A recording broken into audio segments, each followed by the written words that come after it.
Om Swastiastu anak-anak. Nah, hari ini Ibu akan menerangkan kepada kalian mengenai sifat-sifat Atma di dalam Bhagavad Gita. Jadi dengarkan baik-baik ya. Nah, anak-anak, sifat-sifat Atma itu terdapat juga di dalam kitab suci Bhagavad Gita. Nah, kitab suci Bhagavad Gita ini adalah pembicaraan antara Sri Krishna kepada Arjuna. Nah, kejadian ini terjadi pada saat perang Kurukshetra ya. Dan itu terdapat di kisah Mahabharata. Nah, sebelum Ibu melangkah pada sifat-sifat Atma dalam Bhagavad Gita, Ibu akan menerangkan dulu mengenai Atma itu sendiri. Atma. Nah, apakah Atma itu? Atma itu merupakan bagian dari Brahman, ya, ide Sang Hyang Widiwasi. Atman itu dapat berarti percikan-percikan suci dari ide Sang Hyang Widiwasi, dan juga Atman itu juga berarti sinar suci dari ide Sang Hyang Widiwasi. Nah, Atma ini meresap ke dalam setiap makhluk, baik itu tumbuh-tumbuhan, hewan, dan juga manusia. Atman yang berada pada tubuh manusia itu disebut dengan Jiwatman. Nah, Atman dan roh itu berbeda, ya. Atman itu adalah merupakan bagian dari ide Sang Hyang Widiwasi. Jadi, bagaimana Atman itu sendiri itu memiliki sifat persis seperti ide Sang Hyang Widiwasi, ya, karena dia merupakan bagian dari ide Sang Hyang Widiwasi. Nah, Atman ini kemudian meresap ke dalam roh.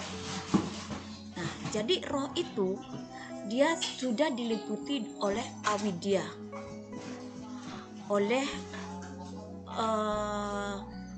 avidya atau kebodohan, ya, dan juga sisa-sisa dari karma dari kehidupan yang sebelumnya. Nah, maka dari itu, tubuh manusia itu meliputi 3 bagian, yakni badan kasar, badan halus, dan badan penyebab, atau Stula Sarira, Suksma Sarira, dan Antakarana Sarira. Nah, jadi berbeda antara Atma dengan roh, ya. Nah, berikut akan Ibu berikan kalian mengenai sifat-sifat dari Atma. Oh ya, Atma itu juga dikatakan sebagai sumber hidup. Karena apabila tidak ada Atman, maka apabila Atman itu sudah meninggalkan badan kasar, maka tubuh akan mati, akan membusuk. Maka dari itu Atman adalah sebagai sumber hidup, ya.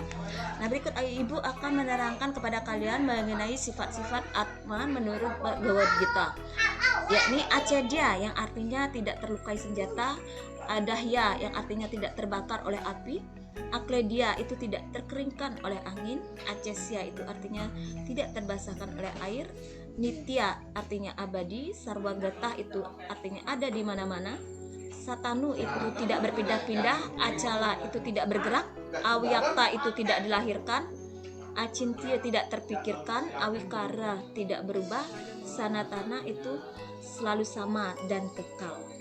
Nah, selain sifat-sifat Atma tersebut juga ada fungsi Atma, ya. Nah, berikut 3 fungsi Atma, yaitu 1. Atma sebagai sumber hidup atau cita. Cita adalah alam pikiran, meliputi pikiran, perasaan, dan intuisi. Nah, Atma bertanggung jawab atas baik buruk segala karma kita. Kemudian Atma sebagai sumber hidup, Stula Sarira, meliputi darah, daging, tulang, lendir, otot, sumsum, otak, dan sebagainya.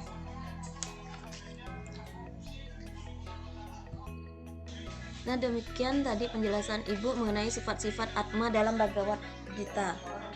Ya, untuk akhir kata Ibu aturkan Dharma Santi, Om Santi, Santi, Santi, Om.